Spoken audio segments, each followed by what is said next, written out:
Welcome, it's Mike Newton here at Lytham Golf Academy. Today we're just going to talk a little bit about how to play a punch shot.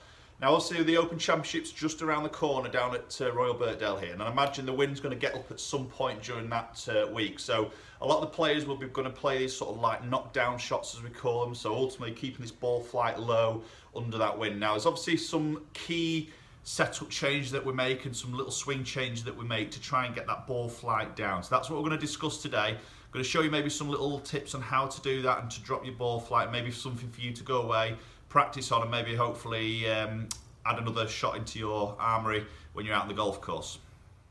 So like I say, it's a few different setup changes that we make in actual setup itself to control this ball flight. So what I'm going to do here, I'm going to hit a normal full swing on GC2 HM2. I'm going to show you some data of launch angle, spin numbers, distance, and also peak height of the actual golf shot. And then we're going to discuss some changes here in terms of how to lower the ball flight. And then again, we're going to hit a punch shot, and we're going to look at the numbers on the GC2 and just see how the flight of that golf ball changes, and maybe how the spin changes, and give you some different ideas of how to control your golf ball in a wind. Okay, so as we said, I'm just going to hit a normal full swing here, so just a normal 7-iron, and we're going to look at how that launches, how that sort of spins, and then we'll change the setup position like I've just talked about, and we'll see how this can lower the ball flight. So normal full swing first.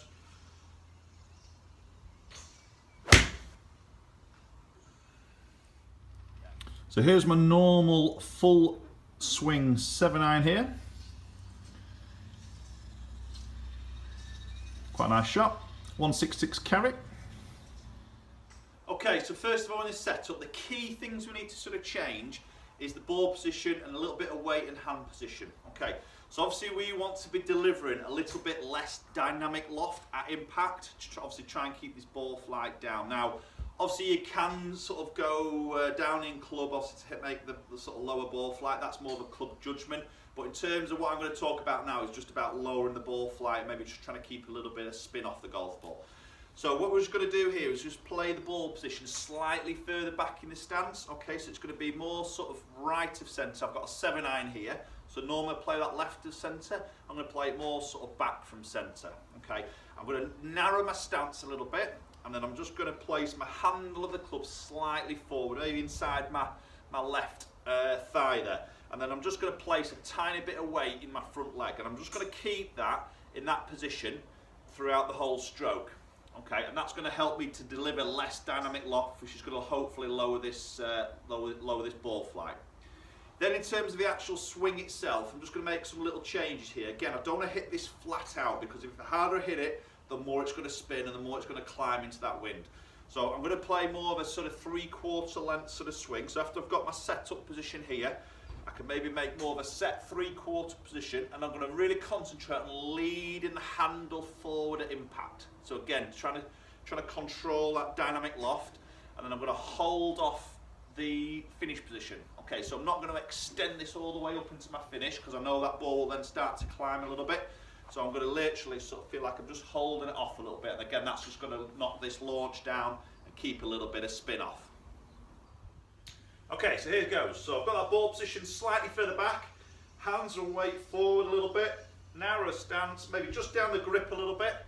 We'll give this one a hit.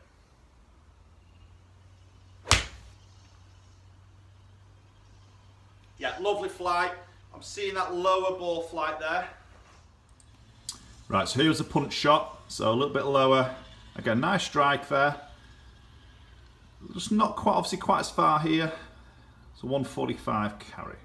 Okay, so look at some numbers here. So full swing against the punch shot. So 121 ball speed against 107. Obviously going to be less here because it wasn't quite a full swing. So your launch angle massively different. So 19.9 full normal 7-iron down to 13.8 launch. So definitely controlling my dynamic loft there that I've produced at impact. See, backspin 7.4 down to 6,000. So good neck end of 15,000 less spin there. And the peak height 36 yards against 19, so considerably lower with that second shot. Now obviously there's going to be a drop off on length because it's not a full swing. I'm playing more of a sort of 3/4 knockdown sort of shot.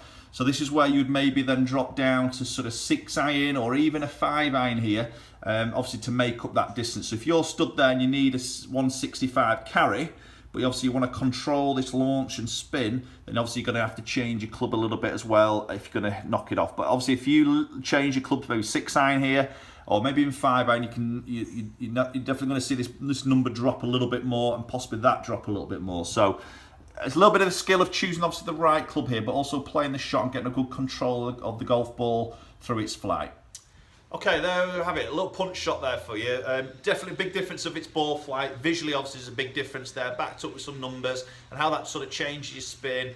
But last thing you want to do is hit it hard, and that's the biggest thing I think a lot of golfers fall into the trap of, is, you know, especially when it's wind into, we generally want to hit it harder, because we know back of our mind we're going to lose some distance because of the wind, so then we try and push it, we try and step on it, we try and squeeze it.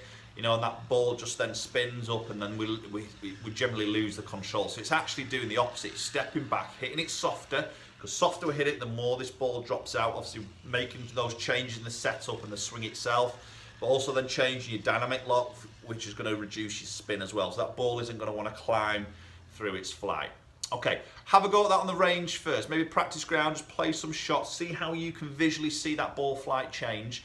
Get a little bit of confidence of playing that shot, and then maybe take that to the golf course. And it's a really good shot to have in your armoury, as I mentioned before, that when you get in those windy situations, you can control that golf ball. You'll definitely see that shot played quite a lot at the Open at Royal Birkdale in a couple of weeks' time.